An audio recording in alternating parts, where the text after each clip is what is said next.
previous lectures, I have suggested that the cue to responding in a negative way when asked a question by a subordinate or customer or whomever was just that.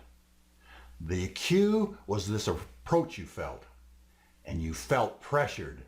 And by reacting that way, your reward is self-validation.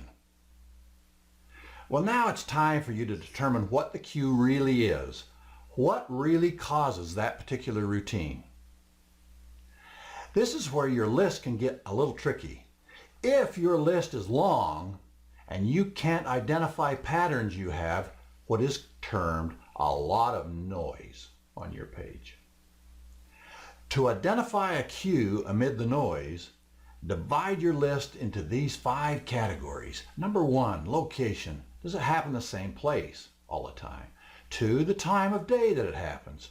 3, what was your emotional state just prior to this? 4, what other people were involved?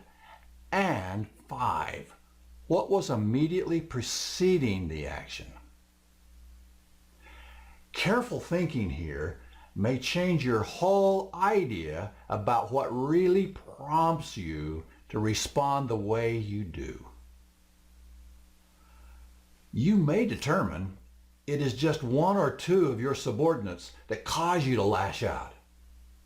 You may find it is only when you are in a situation where you know others are watching, or that they could perhaps overhear the conversation. Or it could just come down to the fact you learned your routine from observing others in leadership roles.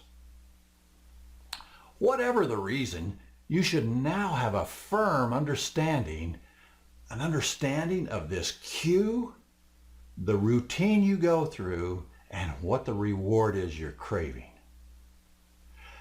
So therefore what?